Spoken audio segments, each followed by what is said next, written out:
Na paraan laban sa COVID-19. Together, we can be the Solusyon Plus. Bida Plus sa maayos na daloy ng hangin. Bida Plus sa maikling pisikal na interaksyon. Bida Plus sa pagsuporta sa bakuna. Bida Plus sa mga kwento ng kaligtasan sa Bida Barangay. Sa dagdag na pag-iingat, maraming buhay ang maliligtas. Bida Solusyon Plus laban sa COVID-19. Matinding kalaban ng COVID. Ayokong makahawa. At mahawa. Pero kailangan ko na magtrabaho. Kaya di ako magiging pabaya. Di matigas ang aking ulo. Iingatan ko ang aking sarili. Para maingatan ang pamilya ko. Ito ang ambag ko. Ako. Ikaw. Lahat tayo. Sama-sama nating Maiaangat ang bayan. Basta't sama-sama tayo. Sa pag-ingat buhay. Para sa ating hanap buhay. Mas hugas iwas. Magandang tanghali. Magandang tanghali, Pilipinas. Happy Eid al-Fitr po sa ating mga kapatid na Muslim. Piyesta opisyal po ang araw nito, pero para sa Office of the Presidential Spokesperson at lahat po ng government communication agencies, tuloy pa rin po ang trabaho. At tuloy din po ang pagpupulong ng IATF na gaganap po ngayon kung saan, bago po ako umalis, ay nagkaroon po ng rekomendasyon sa susunod na quarantine classification na inaasahan namang i-anunsyo na ating presidente mamayang gabi dahil tuloy din po ang talk to the people ng ating presidente mamayang gabi. Nagkausap na po kami ni Department of Foreign Affairs Secretary Roque kahapon ng umaga at we are fine. Nagkasundo po rin kami na patuloy pa rin na dapat ako ay magsalita sa larangan po ng international law. Now, kailangan pong linawin natin ang ating posisyon sa Julian Felipe Reef. Mabuti naman po at nag-issue ng statement ang National Task Force for the West Philippine Sea. Ang sabi ng National Task Force, and I quote, ang Felipe Reef ay isang low tide elevation na nasa 175 nautical miles mula Bataraza, Palawan at nasa loob ng 200 nautical miles ng exclusive economic zone. Pero dagdag po ng NTF, bahagi siya ng teritoryo ng Pilipinas dahil ito ay nasa loob ng overlapping 12 nautical miles territorial seas ng McKinnon Reef at isa pang posibleng high tide feature ang Gearson, ang Sentro Reef, na dahil nga po sa PD 1596 ay kabahagi ng teritoryo ng Pilipinas sa ilalim ng Municipality ng Kalayaan. Tulad ng sinabi ko kahapon, ang Julian Felipe Reef ay appended sa teritoryo dahil nga po sa Presidential Decree 1596. Now, ano pong importansya ng deklarasyon ng ating National Task Force? Ito po yung sinasabi ko, na hindi ibig sabihin na palibhasa nasa 200 nautical miles automatic exclusive economic zone. Pwede pong magkaroon ng pocket territorial seas doon sa ating EEZ. At mas marami pong karapatan ang coastal state dahil ang territorial seas po ay merong soberenya at meron din pong jurisdiction. No?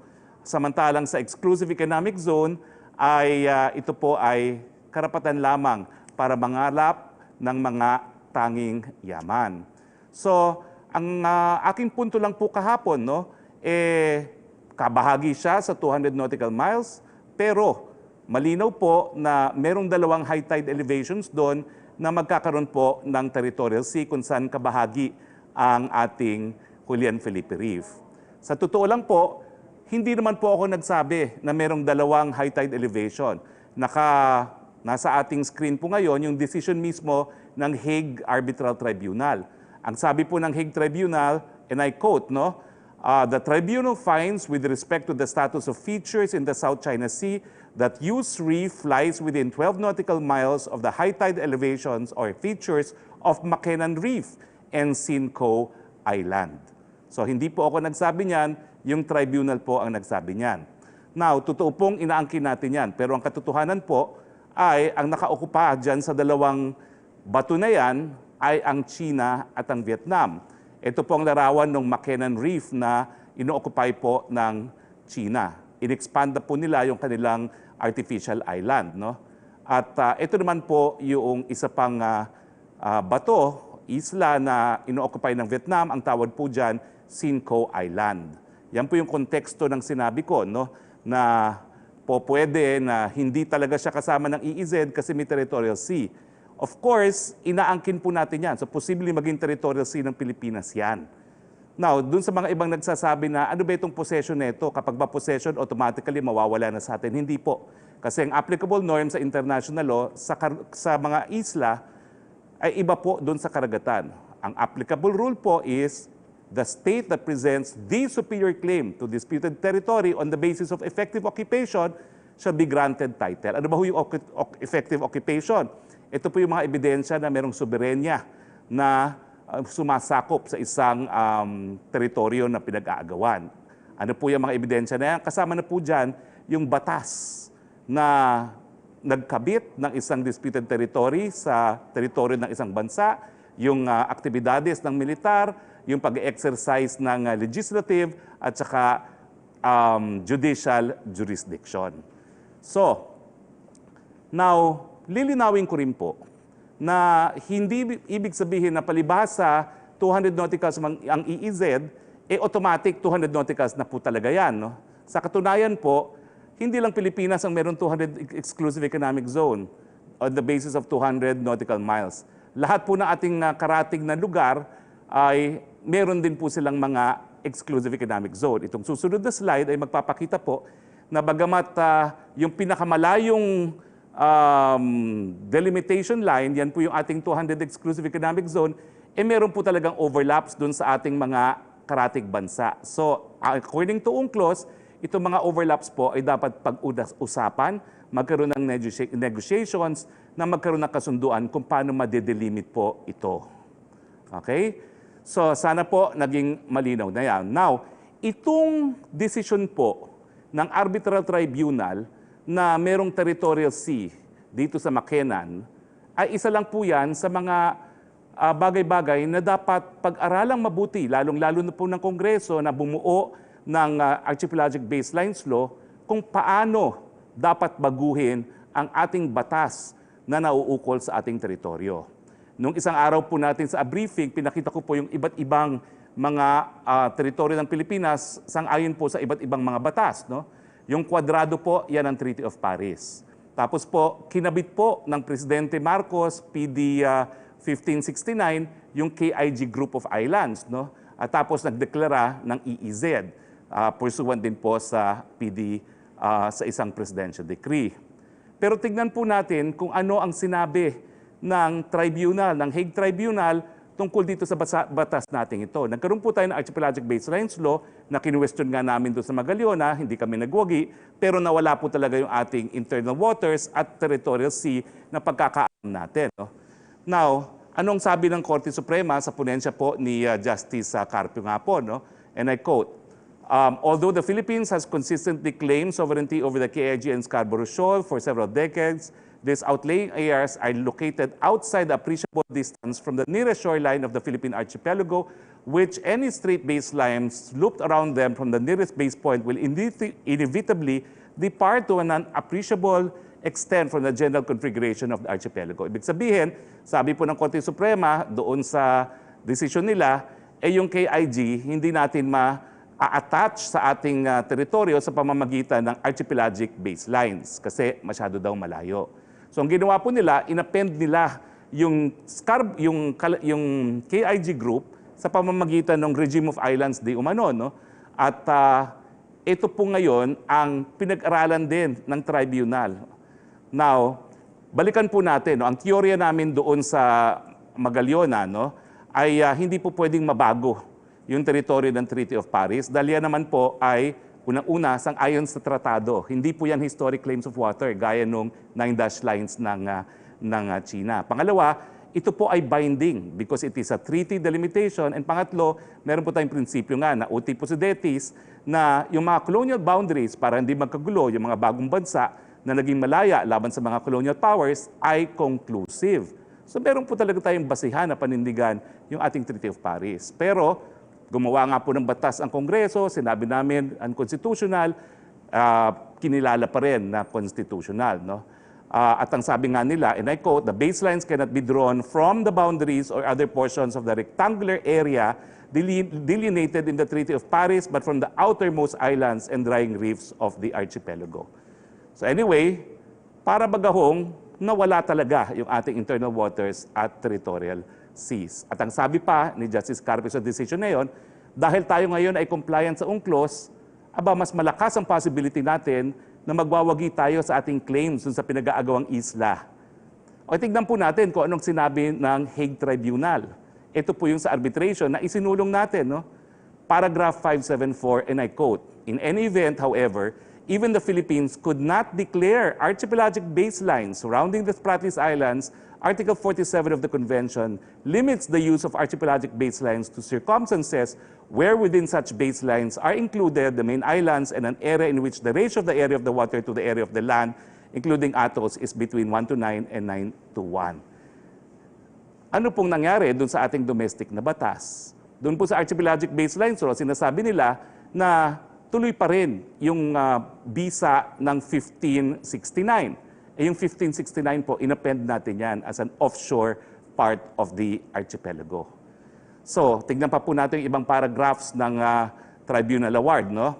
Ito naman po, paragraph 575. The Convention also provides in Article 7 for states to make use of straight baselines under certain circumstances.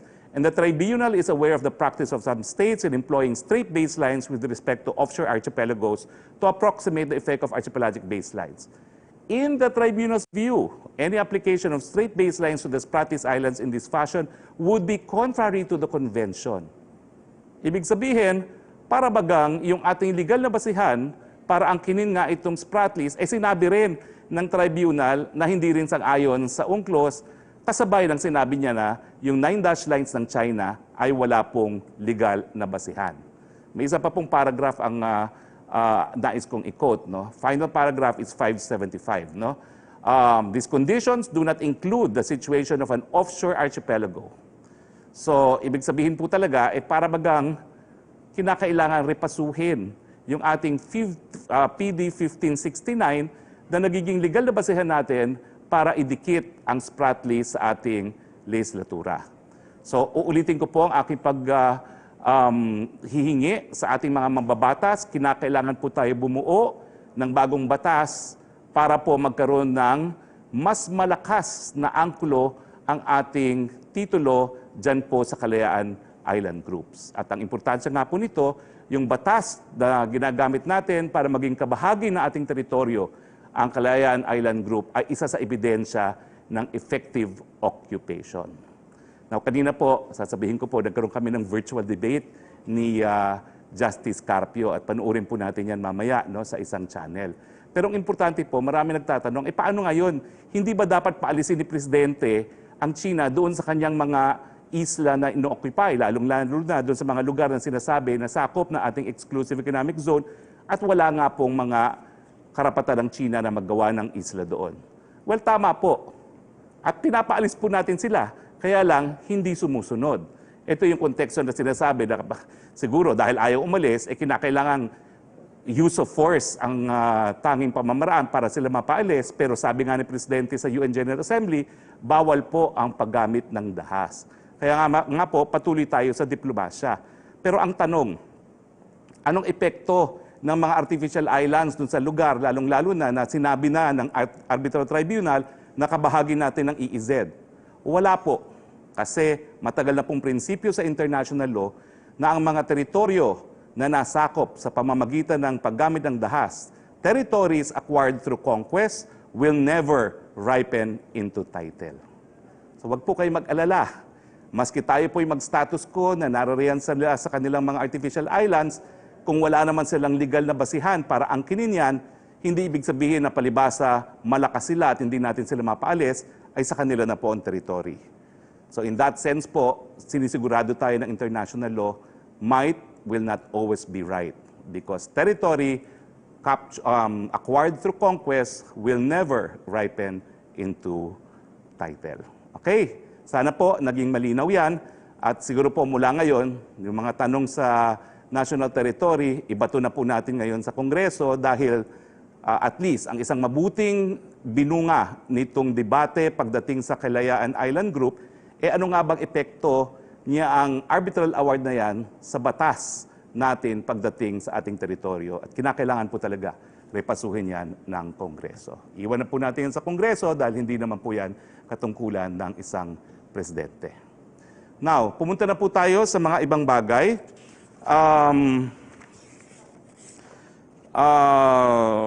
Sa usaping bakuna naman po tayo ay dumating kagabi ang 15,000 doses po ng Sputnik V. Ito ang second dose ng 15,000 doses na nauna nang dumating sa Pilipinas. Anong ibig sabihin po nito? May 11,000 katao ang mababakunuhan ng Sputnik V, habang parami ng parami ang mababakunahan. Pairalin ang kooperasyon sa mask, hugas, iwas at bakuna. Samantala, dahil sa latest official announcement ng World Health Organization tungkol sa Sinopharm na binigyan po ng emergency use listing, well, ang paninindigan po natin dahil sa development na ito ay lalo pang darami ang ating vaccine portfolio habang patuloy natin ini-improve ang access sa ligtas at epektibong bakuna tulad ng Sinopharm.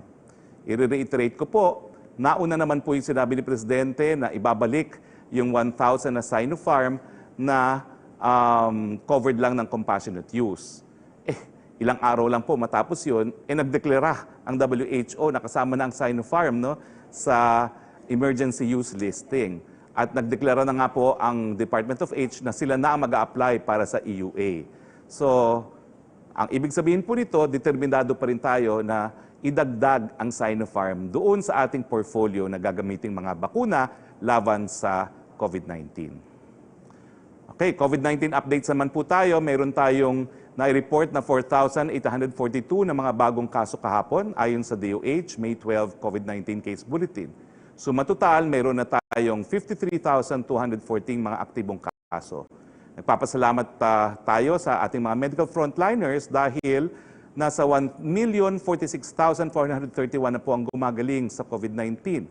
Samantalang nakikiramay po kami sa pamilya ng 18,740 na pumanaw dahil sa coronavirus. 1.67 po ang ating case fatality rate. Kamustahin naman po natin ang ating mga ospital sa Metro Manila at sa buong bansa.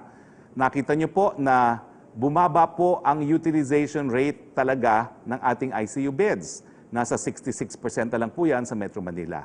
Nasa 46% naman po ang utilization ng isolation beds, 50% ang ward beds at 48% ang ginagamit pong mga ventilators. Sa kabuong bansang Pilipinas, 61% po ang utilization rate natin ng ICU beds, 44% po ang ating isolation beds, 50% po ang ating ward beds at 42% po ang ating gamit na ventilators. Ulitin ko po, binabati po natin uli ang mga kapatid nating Muslim sa kanilang selebrasyon ng Idil Fitr. Sa kanyang mensahe para sa okasyong ito, sinabi ng Pangulo, and I quote, as you mark the end of the month-long journey of reflection, prayer, and fasting, may Allah continue to instill in you the virtues of generosity and compassion. Let us welcome a new hope that Eid brings for peace, prosperity, and healing and strength as we build a progressive and brighter future for our people. Dito po nagtatapos ang ating briefing. Simulan na po natin ang ating open forum. Yusek Roque? Yes, good afternoon, Secretary Roque. Una pong tanong mula kay Crisalyn Catarong ng SMNI. Nagbabalak po si dating Senator Trillanes na kumandidato sa pagka-presidente sa 2022 kapag hindi sasabak sa pagkapangulo si Vice President Robredo. Anya magiging pinakamahalagang halala ng 2022 presidential election sa kasaysayan ng Pilipinas simula noong 1986 dahil hindi lang ang demokrasya natin ang nakasalalay kundi ang survival ng bansa. Ano daw po ang comment ng palasyo?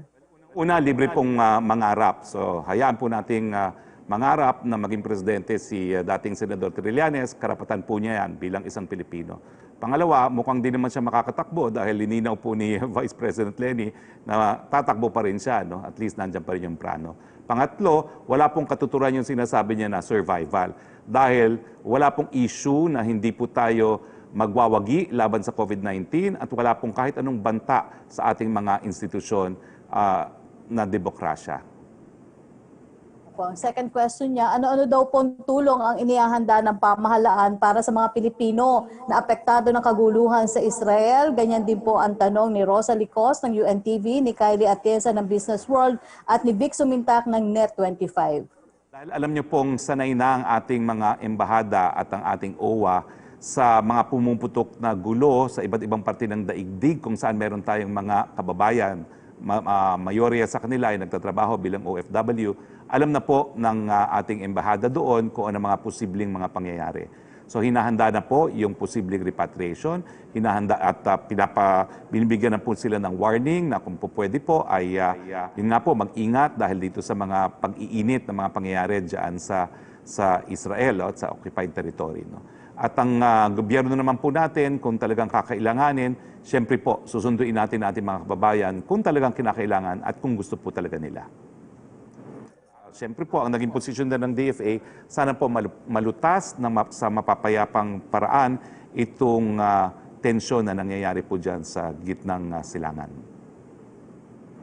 Tanong po ni Eileen Taliping na Abante Tonight, ang sabi daw po ni dating Senador Trillanes, ipakukulong daw niya si Pangulong Duterte kapag nanalo sila sa darating na eleksyon dahil sa mga pinagpapapatay sa ilalim ng kanyang administrasyon at dahil umano sa katiwalian. Ano daw po ang inyong reaksyon?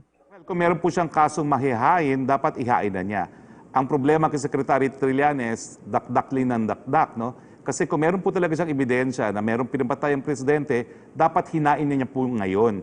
Kasi yung immunity from suit lang naman, ibig sabihin, hindi uusad sa gobyerno o sa korte habang siya ay nakaupong presidente. Pero wala naman siyang kahit anong kasong hinain, 5 taon na.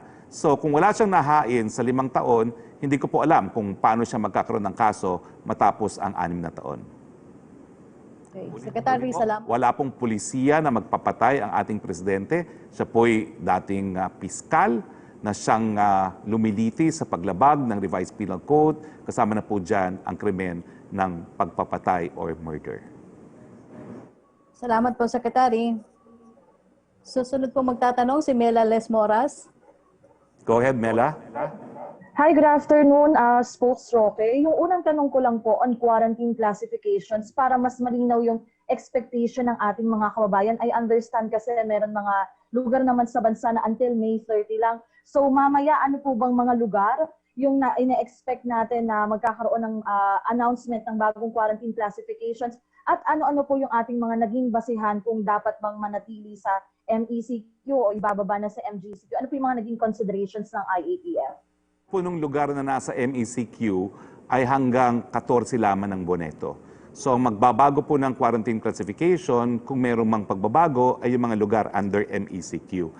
At meron na po tayong formula dyan, eksperto na tayo lahat dyan. Daily attack rate, 2-week average attack rate, at saka healthcare utilization rate. Opo. And sir, about naman po sa, yun nga sa talk to the people, kasi maraming mga kababayan tayong nag-aabang. Ano-ano po ba yung mga expected topics din na mapapasama rito? Yung travel ban daw po ba na mag-expire din ng May 14 or baka madagdagan pa? Magiging kasama rin po kaya ito sa i-announce ni Pangulong Duterte? Ako po yung nag-attend ng IATF hanggang mga 11:45. No? Umalis na po ako ng 11:45 dahil kinakailangan na mag-press briefing. So, pero I believe na pag-uusapan din po yan na mapapaso na travel ban. No? So, pwede pong ma-anunsyo rin yan ng Pangulo. Pero dahil may talk to the people nga po, talagang hindi ko po pwede pangunahan ng Presidente. Tayo lang po nag-aanunsyo kung walang pagkakataon na si Presidente na siyang nag-aaproba ng mga rekomendasyon ang siya mismong mag-announce. Opo. At panghuli na lamang po, Secretary Roque, ano lang po masasabi ng Malacanang sa mga pumupuna na umano'y mabagal ang vaccination program ng pamahalan? At ano naman po yung assurance nyo sa publiko, hindi lang sa vaccination program, kundi sa kabuoang COVID-19 response? Salamat sa tanong, Mela. No? Pinalilinaw lang po ni Secretary Galvez, who unfortunately cannot join us today, no, na yung 1.5 million na dumating na Sinovac, hindi kasi po magamit ang Sinovac na walang certificate of analysis. Pero doon sa 1.5 po, lumabas na yung certificate of analysis ng 500,000. So lahat po yun na-deploy na sa Metro Manila. Pero meron pa pong 1 million na undergoing certificate of analysis. Ito po'y para masiguro na kapareho ng kwalidad, no, quality, yung latest batch ng Sinovac na nakuha natin. Now, mabuting balita nga pala, no, sa actual study po sa Indonesia, kung saan ginagamit ng malawakan ng Sinovac, abay napakataas po ng effectivity, ng efficacy ng Sinovac. No? Mas mataas po doon sa naiulat na efficacy doon sa Turkey. At itong pag-aaral po ay ginawa rin sa health workers sa Indonesia. Now, yung dumating naman pong 2 million na AstraZeneca at saka yung Pfizer, meron po talaga tayong mga subcontractors na sila ang nagde-deploy dahil nga po merong mga temperature requirements. No? So, sasabihan po natin yung ating mga subcontractors na pabilisan yung kanilang deployment dahil strategiya nga po natin para mabuksan natin ang ekonomiya na bukod pa sa mask, hugas, iwas, ay kinakailangan magpabakuna na. Opo. Very quick follow-up lang po, Secretary Roque. So, you disagree po dun sa mga nagsasabing mabagal daw yung ating vaccination program? Oh, well, hindi po siya mabagal, no? Pero kung hindi, may mga proseso na dapat pagdaanan. At yun po yung dahilan kung bakit pagdating hindi ka agad magamit. Kasi naman, kung naiiba yung quality, kung hindi naman magbibigay ng proteksyon, para pa. So, nag-iingat po tayo. Pinag-aaralan po natin talaga sa pamamagitan ng Certificate of Analysis. Okay. Thank you so much po, Secretary Roque. Salamat, Mela. Balik tayo kay Yusek Roque. Yes, thank you, Secretary. From Buena Bernal of Channel News Asia, something as benevolent as the community pantry is so hotly debated in the Philippines. The community pantry pioneer had already been receiving rape and death threats. Is there official word from the palace for Filipinos not to discredit this movement and assign malice to organizers? Tagal na po kaming nagsalita tungkol dyan. Sinabi po natin na wini-welcome natin ang community pantries as the expression of the best of the Filipino in the worst of times. Yan po ay isang gawain na bunga ng ating konsepto ng bayanihan at nagpapasalamat po kami sa mga taong tumutulong dito sa community quarantine. Ito rin po naging posisyon ng DILG at ng hepe ng PNP at ang sinasabi nga lang natin, maghihimasok lang ang gobyerno para masiguro na natutupad po ang minimum health standards, mask, hugas, iwas, social distancing, no? Dahil ayaw rin naman natin mangyari na yung pagtulong sa ating kapwa ay maging super spreader events. Matagal na pong pulisiya yan ng gobyerno. Second question po niya, how do you respond to criticism that community pantries emerge as a result of government's inefficient aid to the needy? Ang bayanihan po kinikilala na sa pag-iisip at pagkatao ng mga Pilipino since time immemorial. Hindi po natin kinakailangan ng kahit anong dahilang politikal para tayo po'y magbayanihan. Question mula po kay John Punsala ng ABS-CBN. You said the Julian Felipe RIP is not part of our AZ. The DFA says it is, and Secretary Locsin told you to leave this issue to his agency. Given the two top officials have opposing views, how can this affect our claim to the West Philippine Sea? What assurance can you give that China will not be able to exploit what appears to be a discord between officials? Wala pong inconsistency, kaya nga po lininaw ko ng napakahaba. Nasa loob po yan ng 200 nautical miles, pero yung arbitral tribunal mismo nagsabi na may dalawang high tide elevations doon na po pwedeng magkaroon ng territorial sea. Ang tanong, sino ba ang maa-awardan doon sa lugar na yon? Sa ngayon po, wala, kasi tatlo tayo nagkiklaim. So wala po yung epekto doon sa ating claim to the West Philippine Sea. Pero alam niyo po itong isyong to, napakalalim po nito, napakomplikado, pang PhD o pang JSD na mga abogado. Bumalik po tayo doon sa issue. Yung kanilang binabatong mga paratang kay Presidente, hindi raw pinoprotektahan ng soberenya, hindi raw pinanindigan ng pang-national interest. Again, ang kasagutan po natin, hindi po totoo yan. Dahil sa administrasyon ni Presidente Duterte, wala pong nawawalang teritoryo, status quo po tayo. So, yung kanyang polisiya na isang tabi ang hindi mapagkasunduan, isulong ang po pwede magkasunduan, yan po ay epektibo sa pangangalaga ng integridad ng ating national territory. Okay, thank you, Secretary. Susunod po magtatanong si Tricia Terada ng CNN Philippines. Trish? First question on the anti-terrorism na ni-release na names yesterday. Has this been shared with the President, and what did the President say about the initial list of names that were considered as terrorists by the Anti-Terrorism Council? Yung pag-release po kasi nangyari yan matapos kami naghiwalay sa Mindanao ng ating Presidente. No?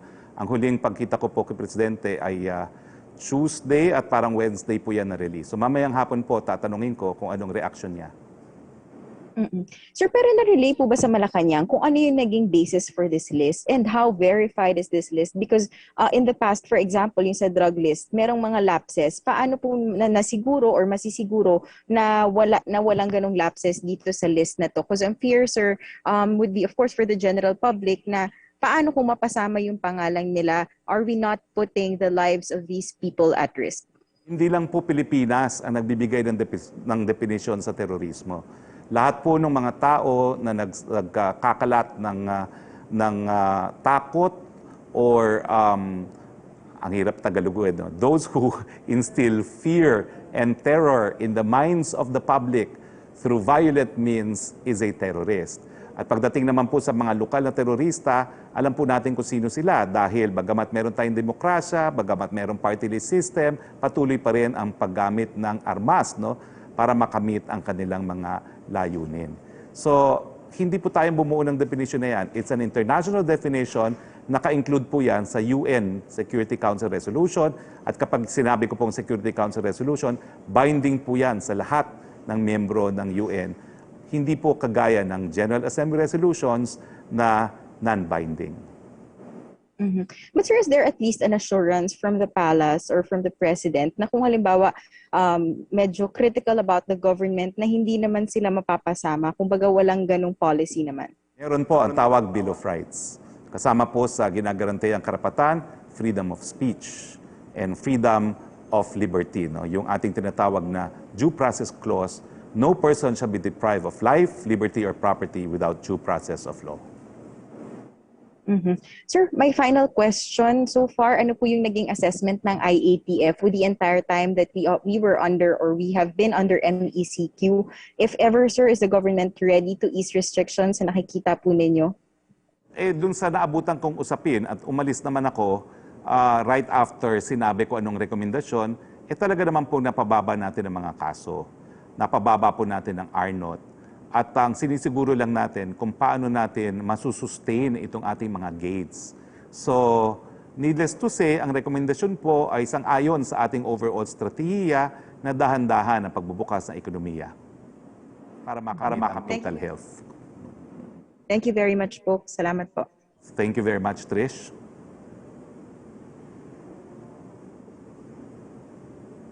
Tanong mula kay Chris Jose ng Remate. Reaksyon sa panawagan ni Dr. Tony Liachon sa gobyerno na bilisan ang vaccination program bago mag-expire ang mga bakuna. Anya baka masayang higit sa 1 million doses ng AstraZeneca na inaasahan daw po mag-expire sa katapusan ng Hunyo.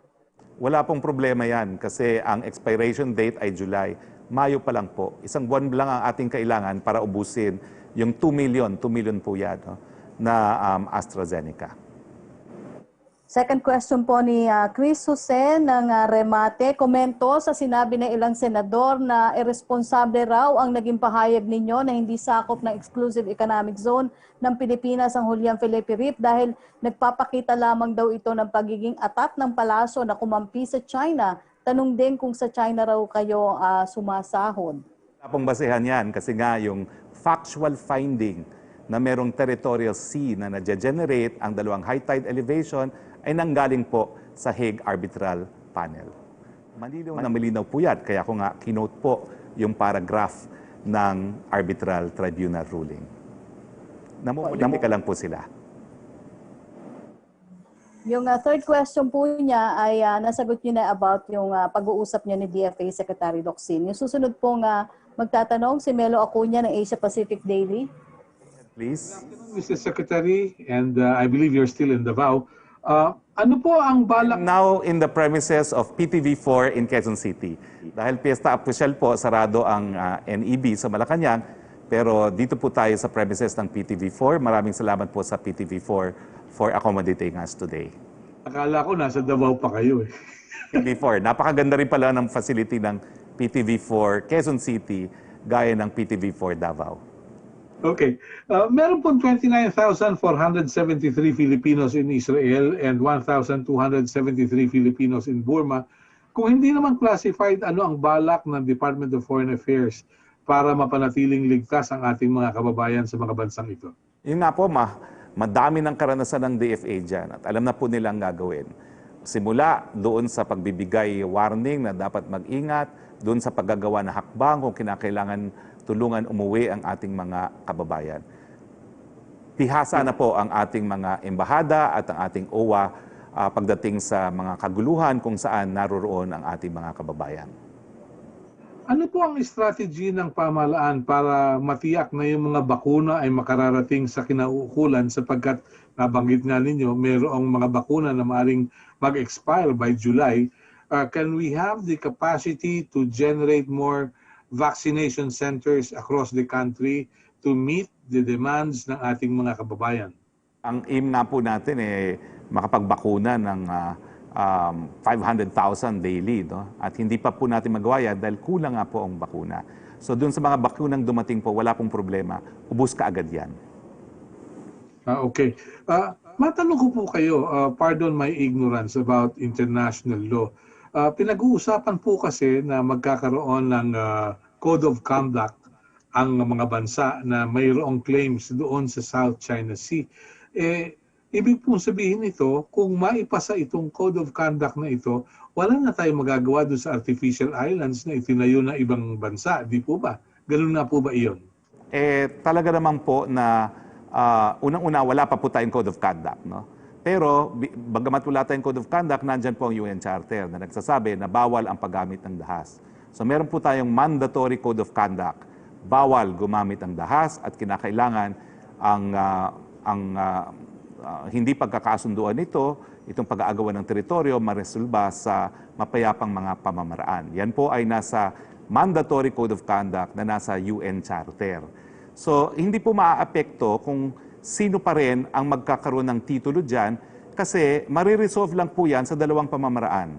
Kung magkakaroon po ng kasunduan, kaya importante na gamitin ng diplomasya para magkaroon ng solusyon sa problemang ito, or kung lahat ng partido ay isusumite for final determination either through the International Court of Justice or through binding arbitration. So hanggang hindi po pumayag yan, mga claimants na yan na magkaroon ng kasunduan or ihain ang kaso sa ICJ or sa binding arbitration, hindi po talaga magkakaroon ng resolusyon itong agawan ng teritoryong ito. But we can have the option to build our own artificial islands in the South China Sea?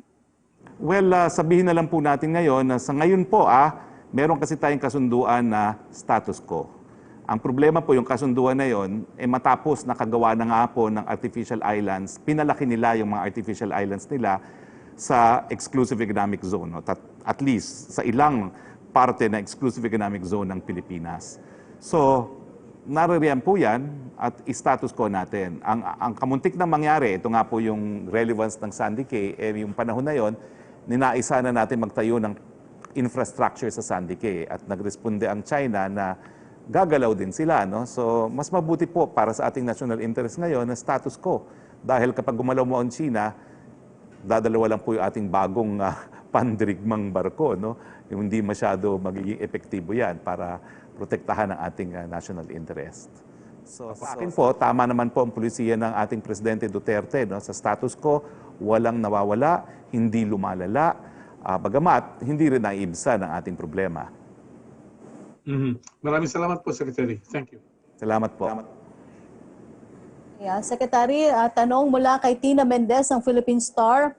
How does Malacanang intend to work on the feud between the Nayong Filipino Foundation and the camp of businessman Enrique Rason Jr., who reiterated his call to build a mega COVID-19 vaccination facility at the Nayong Filipino site or entertainment city in Parañaque City? Wala pong feud. Kasi sangayon po sa ating saligang batas at sa ating administrative code, lahat po ng GOCC under pa rin sa office ng Presidente. Hindi po ibig sabihin na palibasa may board sila ay hindi nila po pwedeng ipatupad ang mga pulisiya ng gobyerno. Yung gagawing mega vaccination site po dyan is the exercise of police power dahil kinakailangan pong itaguyod ang kalusugan ng lahat sa gitna ng pandemya. kinakailangan po sumunod ang nahing Pilipino. Opo. Ang second question niya, is there a need for President Duterte to step in? Well, kung kinakailangan po, pero I think message received. Third question niya, how will the feud delay the government's vaccination program since this involves the storage and deployment of Moderna and Pfizer vaccines? Makaka-apekto yan, no? Kasi sa ngayon po, kakonti nga lang yung ating supply. Naghahanda lang po tayo na kapag talagang lahat na ng ating mga kababayan at napakadami na nating supply ay pwede nang mabakunahan. So paghahanda po yan sa mga darating na buwan. Walang epekto. Thank you, Secretary. Susunod na tatanong si Pia Gutierrez ng ABS-CBN. Hi, sir. Good afternoon. Sir, the National Task Force on the West Philippine Sea said that there are still 287 Chinese maritime militia vessels scattered over various features of the municipality of Kalayaan. How does the palace see these continued incursions, and how do you reconcile this with Malacanang's statement, your statement, that China did not ignore President Duterte's demand to pull out these vessels in the West Philippine Sea? Again, alam niyo po yung report na yan dapat ilagay sa konteksto kasi hindi natin alam exactly kung nasaan sila. Marami pong portions dyan claim ng ibang mga claimant. Bagamat ang common claimant ay China. Ang dapat tayong mabahala yung mga vapor na naroroon sa mga lugar na sakop ng ating conflicting claims with China. So, wag nating problemahin yung buong West Philippine Sea kasi hindi naman buong West Philippine Sea, yung buong South China Sea na tinatawag ng mga China ay kiniklaim din natin. So, mas mabuti siguro kung linawin kung ano yung mga areas na meron tayong claim at naroroon yung mga fishing vessels ng China. Pero sa akin po, gaya na aking sinabi kanina, no? Maski sila po inarariyan, maski sila po ay mas makapangyarihan sa atin, might is not always right dahil kung wala silang basihan para magkaroon ng titulo sa mga pinag-aawayang isla, their occupation will not result in title anyway. Sir, ang ngayon ang dami pa rin vessels sa area, sir. So, ano na po yung naging kinahinat na nung panawagan ng Pangulo sa China? And how does the administration still manage to trust China given these repeated incursions? Napakahirap sa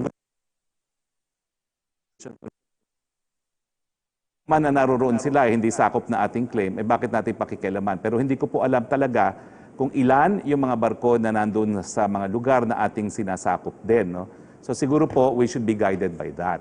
Now, yung tanong mo is, dapat bang itras ang China? Well, alam nyo po, lahat ng bansa sa daigdig, dapat itaguyod ang kanilang pang-nasyonal na interes.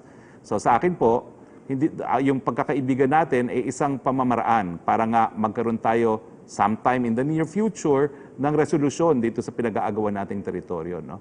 Pero at the same time, sabi nga po ng Presidente, may hangganan po yan. No? Magiging tolerant tayo sa ibang mga bagay, pero kapag langis sa pinag-uusapan, ibang usapan na yan. No? Pero sa ngayon po, linawin muna natin, nandoon bang karamihan doon sa mga teritoryo o sovereign areas covered by sovereign rights na kiniklaim din natin. At yun talaga yung dapat nating problemahin. Yun yung dapat na iprotesta muli ng ating DFA. At saka alam niyo yung pagpoprotesta, hindi na dapat yan sinasa publiko dahil as a matter of course, ginagawa po yan ng ating DFA. Kaya nga po dun sa Julian Felipe, ginawa natin ang dapat natin gawin. Nag-file tayo ng diplomatic protest. Sir, si Carlo Montehermoso, yung mangingisda na nagtanong sa Pangulo nung halalan debates tungkol sa West Philippine Sea noong 2016, sabi niya dismayado siya dun sa sinabi ng Pangulo na joke lang yung sagot niya dun sa mag-jet ski siya sa West Philippine Sea. Can you speak to these fishermen, sir, and explain the context of the President's response to that question? Pati yung sinabi ng Pangulo na tanga lang yung maniniwala sa kanilang pangako kasi na-insulto daw itong mga mangingisda na to at sila daw, pati daw sila nagsisisi na binoto nila si Pangulo over that promise. Well, Carlo, no, unang-una ang tanong, nakakapaghanap buhay ka ba ngayon? Hindi ba totoo na nung mga panahon ng mga Administrasyong Aquino kung saan tayo po ay palaaway sa China, yun po yung panahon na hindi kayo nakapangisda sa Boro. So wag po natin kakalimutan na kung hindi po nabago ang pulisiya natin sa China, hindi pa rin po kayo makakapangisda. Pangalawa, yung sinabi ni Presidente na magje-jet ski, mag-aano ng flag, bagamat ito po ay sinabi sa panahon ng eleksyon, ang mensahe niya, itataguyod niya ang soberenya ng Pilipinas. At yan po ang nangyayari. Kaya lang, alisin natin sa ating mga isipan na yung pagtataguyod ng soberenya, ibig sabihin, makikipaggulo, makikipaggera doon sa China. Hindi po. Merong iba't ibang pamamaraan para itaguyod ang ating soberenya. At sa ngayon po, mukhang gumagana yung pulisiya ng presidente, isulong ang mga pupwedeng isulong na bagay-bagay dahil ikaw po ngayon ay isa sa mga nagbebenepisyo nakapaghahanap buhay muli sa Boro. So, kalimutan po natin yung mga pula ng lahat kasi panahon na po ng eleksyon.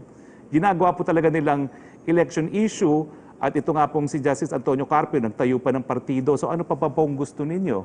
Malinaw na it is all for election purposes. Pero, sino po ngayon ang nagbigay ng pagkakataon sa iyo, Carlo, para magkaroon ng pagkain sa hapagkainan? Hindi ba po ang pulisiya ng presidente? At hindi ang pulisiya na awayin ang China. The thing is, sir, si Carlo na-interview ng ABS-CBN and he actually answered that question. At ayon sa kanya, sir, wala daw pong nabago dun sa sitwasyon nila doon sa Scarborough Shoal. Kasi nandun pa rin daw po yung Chinese Coast Guard, tinataboy pa rin daw sila doon. At sa ngayon daw, sir, according to him, according to his interview, pinagtsatsagaan na lang daw nila kung ano yung makukuha nila doon sa gilid ng Baho de Masinloc. Well, ang punto po dati na hindi sila makapunta ng Baho de Masinloc. Malaking bagay po yun. Huwag po nating i-deny yan. No? At hindi ko po alam kung si Carlo isa doon sa akin naging kliyente doon. Kami nga din po ay nagreklamo. Pero ang pagkakaiba, Carlo, noon at ngayon malinaw na ang inyong pangingisda is a matter of right dahil nagkaroon nga ng desisyon na ang Hague Tribunal. At bagamat ang sinasabi ng China, hindi niya kinikilala itong Hague Tribunal neto, pinapayagan nila kayong pangingisda. Ang tanong, bakit hindi sila ngayon gumagamit ng water cannons para palabasin kayo? Bakit hindi nila sila ngayon tinatakot at forcibly hinaharang? No? Dahil nga po, dito sa kasunduan, na bagamat hindi kinikilala ng China ang arbitral award, karapatan nyo pa rin yan, at meron na tayong, kumbaga, normal na relasyon sa ating kapitbahay. Pero ang problem, sir, despite these pronouncements of Malacanang, sila din mismo nagsasabi na sila mismo hindi daw sila makapasok dahil tinataboy sila ng Chinese Coast Guard. So are you saying na dapat masaya sila na at least nakakalapit sila at nakakakuha pa rin sila doon sa gilid ng mismong Scarborough Shoal? Ngayon po kasi walang nakakapasok sa lagoon. Wala rin naman po mga Chinong nakapangingisda sa lagoon. Bagamat meron din silang karapatan na mangisda sa lagoon. Pero ang isda naman po, wala namang pinipili yan na doon lang sila sa lagoon at doon siya sa katabi. Yan po ay rich fishing ground, yung buong area ng Scarborough Shoal. No? At ang katotohanan naman yan, bagamat yung lugar na yan ay isla kasi may mga ilang bato na permanently above water. Pinakita ko nga dito sa ating press briefing ng nakaraan kung ano yung ilang bato na yan. No? So, ang importante po ngayon, nakakapunta pa rin sila gaya ng ginawa ng kanilang mga ninuno sa area ng Scarborough at napangingisda. Pero yun nga po, no, lilinawin ko kay Carlo, sang-ayon po sa Hague Tribunal, lahat ng mangingisda, Pilipino, Chino, Vietnam, pwedeng mangisda. At ito nga pong ruling ng Hague Tribunal nito dahil riniklamo natin na pinapaalis ang ating mga mangingisda. Sir, lasa lang, have you been vaccinated against COVID-19? Ano po? Have you been vaccinated already, sir? Dapat po, no? Kaya lang nagka-COVID nga ako. So ang plano ko po, meron daw akong 3 months na mataas na antibodies. So antayin ko po pag-expire ng 3 months. At nagpa-test naman po talaga ako. Ang dami kong antibodies ngayon dahil sa COVID. So useless po magpa-vaccinate ngayon. Sayang yung aking antibodies. Sir, last na lang na question. Yung sa Sinopharm na donation, isusoli pa rin ba ito o hintayin na lang yung EUA? Hindi ko po alam. Yan ang totoong kasagutan ko. Kasi ang bilis ng pangyayari. Matapos sabihin ni Presidente isusole, bigla naman nagkaroon ng EUL, no? Emergency Use Listing ang Sinopharm. At tapos, Department of Health na ang mag-a-apply ng EUA. No? Pero sa kasagutan sa tanong mo, hindi ko po alam kung ano po talaga ang magiging desisyon. Sir, maraming salamat po. Okay. Secretary, yung question ni Laila Salaveria ay katulad ng tanong ni Jam Punsalan, natanong na po ni Pia Gutierrez. Ang tanong naman po ni Ivan Mayrina about dun sa Anti-Terrorism Council, meron lang po siyang follow-up. Ano na daw po ang magiging susunod na hakbang ng gobyerno matapos nitong ipalabas ang Anti-Terrorism Council? Pareho po sila ng tanong ni Kylie Atienza ng Business Mirror. Well, dahil presumed constitutional po ang anti-terror law, uusad po yung proseso, no? Ngayong sila ay na-classify na as a terrorist group, may kapangyarihan na ang Anti-Money Laundering Council na i-freeze ang kanilang mga ari-arian. No? At importante po yan dahil kung sila po ay walang pondo, hindi na po nila magpapatuloy yung kanilang mga terroristic acts, among others. Okay, thank you, Secretary. Susunod po magtatanong si Pia Ranyada. Go ahead, please. Hi, Sec. Can you hear me? I can. Okay, sir, there seems to be a very a big disconnect between Malacanang's remarks and the remarks, especially in relation to the West Philippine Sea by the DND and DFA. For example, earlier you said the China policy of the president is working. But if that's the case, why do we still have all these reports from the National Task Force in the West Philippine Sea? Why do we still have need to keep filing diplomat protests, even daily protests at one point? And why is Secretary Lorenzana telling Chinese ships to go out? Well, when I say it's working, I'm not saying it's perfect. So kung meron talagang basihan para mag-file ng diplomatic protest, kinakailangan mag-file ng diplomatic protest kasi in international law, isang pamamaraan para mawalang bisa ang iyong claim to territory is kung meron kang acquiescence. No? So kapag meron silang ginawa na tingin natin labag sa ating claim, kinakailangan iprotesta, no? Para hindi tayo ma-accuse of estoppel or acquiescence. No? So having a working policy doesn't mean it's perfect. It's not a perfect world, no? Kaya nga kinakailangan patuloy pa rin nating protektahan ang ating interes. But sir, these problems have been there since the beginning of the administration. Does the palace consider, or does the president consider changing the policy given that it's been how many years already and we've just seen the same thing over and over again? Again, I will bring you back to the reality. Wala pong Scarborough sa administrasyon ni Presidente Duterte. Wala po tayong teritoryong nawala. At kung gagayahin natin ang ginawa ni Secretary Albert at ni dating Senador Trillanes, baka mawala na naman tayo ng isla. So that is proof that the President's China policy is working.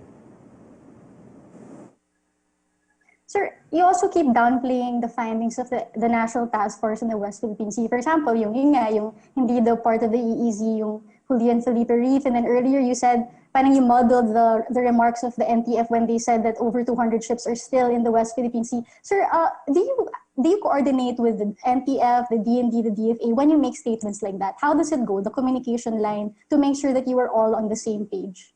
Well, una po, no? I answer questions. Now, I offered actually to everyone, kung gusto nyo, hindi ako sasagot ng tanong, sasubmit ang mga questions para kayong sumagot. Ayaw naman nila, no? Because that would mean na parang hindi natin alam ang sagot. Pero wala pong inconsistency eh. Kasi siguro sa detalye, hindi ko naman alam kung nasaan yung mga barko na yan. No? So I'm no position to actually say anything. But the policy of the President is consistent and has not changed, and as I said, has worked. Now, ang problema, you will never agree to that. And I'm sure Rappler will never agree to that. So let's just agree to disagree. Pero yung pula mo, I don't think holds water because all of the agencies will have to comply with the policy of the President. Kaya nga po, mahirap na supili ng pananalita ng Presidential Spokesperson. Unless talagang magdesisyon si Presidente na mali-mali ang mga pinagsasabi ko, in which case, sisisantihin niya ako. But I'm still talking today. Di ba po, no? Because the President is still the architect of foreign policy. Sir, but even a detail as simple as how far Julian Felipe Reef is from our baselines, how come that you don't even know? Because that's the basis of saying... No, okay. Kaya nga po lininaw ko eh. It's the arbitral award. Regardless of the distance, lininaw ko eh. Pakita natin yung slides ulit, no? Unang-una, it's not me saying na hindi siya talaga exclusive economic zone. It's the tribunal itself na sinabi na merong 2 high tide elevations. Ang dapat intindihin ninyo, hindi ibig sabihin na palibasa 200 nautical miles, automatic yan Kasi po pwede nga magkaroon ng pockets of territorial sea at mas maraming karapatan ang bansa sa territorial sea. Okay? Po pwede rin mangyari po yan doon sa pinag-aagawang Scarborough. In the end, mapupunta po yan sa Pilipinas, bagamat in possession of China, and yet, ang mangyayari po dyan, magkakaroon ng pocket of territorial sea. So, yan po talaga ay desisyon ng tribunal. Kaya nga po, siguro, it is a very complicated and obscure provision of the UN Convention on the Law of the Sea, but as I said, I always have a source. And the source is the primary material, the arbitral ruling. So yan po aking linilinaw. Hindi po sa akin nanggaling yon, nanggaling po yan sa arbitral tribunal. Paragraph 1203B3. Use reef lies within 12 nautical miles of the high tide features of McKinnon Reef and Sinco Island, and therefore can be enclave as territorial sea and not just part of exclusive economic zone. So, mali yung sinasabi mo, Pia. I'm sorry to say. Last question. So given that yun nga, CDFA Secretary has flagged the remark you made, corrected it, and then now you're saying that you still get to speak on these issues. What will be your next step to ensure that these contradictions don't happen in the future, given the big consequences of different cabinet members saying different things? Well, kaya nga po, sa lahat ng oportunidad, binibigyan naman po ako ng presidente na access sa kanya. Para masiguro na tama yung mga pinagsasabi ko at sang-ayon sa kanyang polisiya. Kaya po napapansin nyo sa Talk to the People, well, matagal po yung mga meeting namin, pero matagal din yung mga usapin namin na primarily on foreign affairs, no? Kasi yun talagang importante na tama ang mga sinasabi ko, no? At hindi naman po sinasabi ni Presidente mali ang sinasabi ko. Pag sinabi naman niya na talagang mali, edi susunod tayo, no? Pero yan po ang dynamic sa administrasyon ngayon, no? Kaya miski wala akong sasabihin sa Talk to the People, nandun ako kasi sa panahon ng pandemya, yun lang yung pagkakataon na po pwede kami magkaroon ng konsulta. Thank you, sir. Maraming salamat po. Secretary Roque, tanong mula kay Kylie Atienza ng Business World. Kanina nagkamali po ako. Kylie Atienza, Business World po siya. President Duterte recently signed an order directing all agencies under the Executive Department to identify savings from their 2020 budgets. The DBM shall then recommend to the President the amount that can be declared as savings, budget items that need to be augmented, and excess funds that can be used to provide cash aid for low-income families. Sign na po ba ito for the Congress to pass the proposed Bayanihan 3? Will the government also implement austerity measures to help finance the country's pandemic response? Hindi po siya sign na magbayanihan 3 na. Pero ang sinisigurado natin dito sa austerity measure and identifying kung ano yung po pwedeng ma-realign is para makita nga kung magkano kakailanganin kung magkakaroon ng Bayanihan 3. Kung sapat naman ang ating ma-raise na pondo sa pamamagitan ng austerity, hindi magiging prioridad, no, ang kumbaga supplemental budget. So tinitingnan lang po natin talaga sa pamamagitan ng austerity measures kung magkano pa talaga ang kakailanganin natin by way of supplemental budget. Okay, thank you, Secretary Roque. Yung po muna yung mga questions na nakuha natin sa MPC. Okay, maraming salamat dahil wala na pong katanungan. Maraming salamat, Yusek Roque. Maraming salamat sa ating mga kasama sa Malacanang Press Corps. Ito po ang inyong spokes sa ngalan po ni Pangulong Presidente Duterte. Ito po ang inyong spokes, Harry Roque, nagsasabi, Pilipinas, hinding-hinding mamibigay ng teritoryo ang ating Presidente at sa kanyang huling hininga, poprotektahan niya ang soberenya ng Pilipinas. Magandang hapon po sa inyong lahat.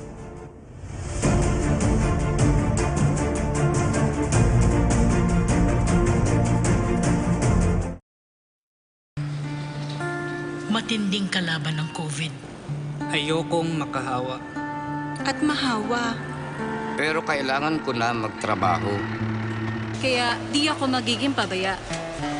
Di matigas ang aking ulo. Iingatan ko ang aking sarili. Para maingatan ang pamilya ko. Ito ang ambag ko. Ako. Ikaw. Lahat tayo. Sama-sama nating Mayaangat ang bayan. Basta't sama-sama tayo. Sa pag-ingat buhay. Para sa ating hanap buhay. Mask, hugas, iwas. May dagdag na paraan laban sa COVID-19. Together, we can be the Solusyon Plus. Bida Plus sa maayos na daloy ng hangin. Bida Plus sa maikling pisikal na interaksyon. Bida Plus sa pagsuporta sa bakuna.